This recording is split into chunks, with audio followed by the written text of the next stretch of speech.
Good to go? Yep, I can hear you good too.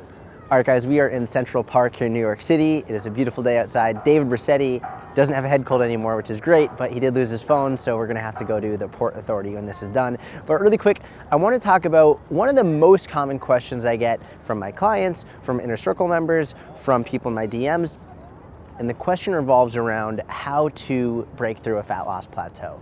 And the question usually goes something like this, where Jordan, I've been going for 2 weeks, 4 weeks, 6 weeks, 8 weeks. I was making great progress, but it stopped. Now, how do I get through this plateau?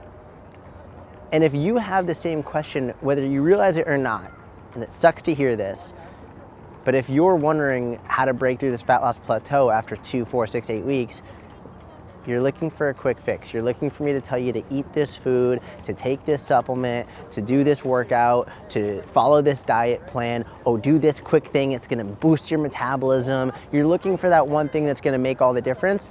And the answer is very simply, keep doing exactly what you're doing. Period, end of story. That is the only way to break through the fat loss plateau. Because here's the deal, number one is, you have to look at first, what are you basing your progress off of? How are you basing your progress? What makes you think you hit a fat loss plateau?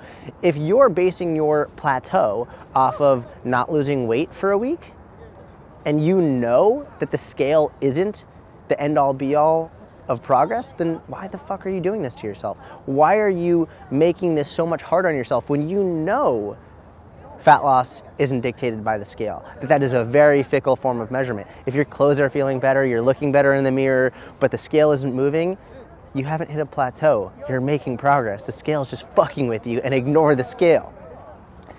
On the same token, if you're not making progress if you do amazing progress for 4 weeks, and then all of a sudden it stops for 2 days, 3 days, 4 days, a week, 2 weeks, congratulations. You are a normal human being who isn't going to make progress every single day, every single week. This is part of life. That's how this works. There's a law of diminishing returns in everything we do, in all aspects of life. I don't care if you're losing fat, gaining strength, learning a new skill, everything in life. You're going to do really well in the beginning, make amazing progress, and then it's going to get slower and slower and slower. I've said something for years, and I've always said, the stronger you get, the harder it gets. And this is in relation to strength training and powerlifting. When I was a very competitive powerlifter, what most people don't understand is they'll go to the gym, and when they first start going, they'll get wicked strong. They'll gain strength almost every time they go to the gym. And then all of a sudden they go to the gym one time and they don't get stronger, and they're like, what the hell? This program isn't working. It's like, no. You're not gonna add 5 pounds, 10 pounds to your bench press every fucking time you go to the gym. You're not gonna add 10 pounds to your deadlift every month. If you added 10 pounds to your deadlift every single month, think about this, just put this in perspective. 10 pounds per month. That means if you're going to the gym 3 times a week for a month, and you expect to add 10 pounds every single, that's every time you go to the gym, you're expecting a little increase. That's a lot of patience that you have to have for 10 pounds in a month, but you won't even do that eventually. If you added 10 pounds to your deadlift per month, that's 10 pounds per month for a year, that's 120 pounds a year. In 3 years of lifting, that's 360 pounds. If you're already deadlifting 300 pounds, you think you're gonna add 360 more pounds in 3 years? Most people will never reach that amount of weight in their entire lifting career. You have to keep this in mind. Same thing with weight loss. If you think you're gonna lose a pound a week every week, for a year? You're gonna lose 52 pounds in a year? Absolutely not. You have to keep this in perspective. You are not gonna lose a pound every week. Some people get mad when they don't lose a pound every day. And this is logic versus emotion. And that's what you really have to understand. You can be emotionally upset, but you can't let that emotion overtake your logic. You know the scale isn't the dictator of progress. You know the scale is not telling you, oh, this is definitively how much fat you're losing. That's just, you know that. So why let it get to you? Why be so damn hard on yourself? Why let this dictate how you feel every day? Why get on a scale, be like, oh, I'm not making any progress, when realistically, if a friend said that to you, you'd be like, what the hell's wrong with you? You look amazing. You told me you lost 3 inches. Focus on other things. That's number one. Number two is this, realistic, and I already said this, but we're gonna reiterate.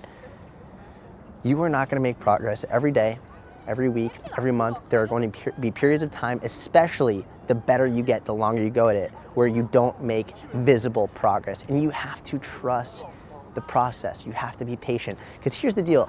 the difference between those who succeed and those who don't in all aspects of life, whether you're losing fat, whether you're gaining strength, whether you're learning a new skill in anything, the difference between those who succeed and those who don't solely lies in who has enough patience to keep on going when they feel like they're not making any progress, when they feel like, I don't know if this is working. Who has the patience to keep on doing the things that they know are right, that they know work, but they might not be seeing the progress every day? Gary Vaynerchuk calls this macro patience, micro speed, where like basically every day you have to work really, really, really hard, knowing that in the long term, you're not gonna see any progress for the very long term. So macro patience in the long term, really think like very long term. I might not see the progress of this effort for another year.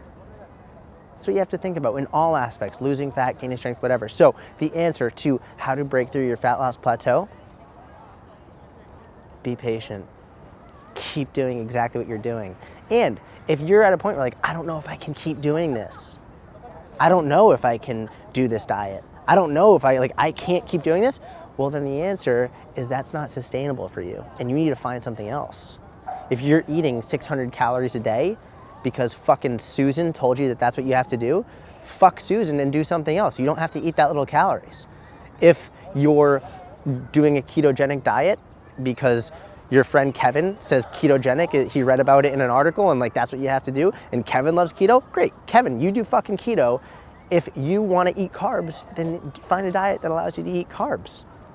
You have to find what works for you. If you can't do something forever, if it's not sustainable forever, then why do it? What's the point if it's just gonna make you quit, if it's gonna make you anxious, if it's gonna make you worry, concern, not let you live the life you wanna live? You have to find the balance between doing what's effective and doing what's sustainable. That's what you have to find. Patience, consistency, and finding what works for you in the long term. I wish I could give you an answer. I wish I could say, hey, do this. This is what you gotta do. It's not how it works. You gotta find what works best for you, and that comes from trial and error. I love you, I hope this helps. Please subscribe. If you don't already, hit the like button. My hands are freezing right now, so I gotta go. Have a wonderful day. I'll talk to you soon.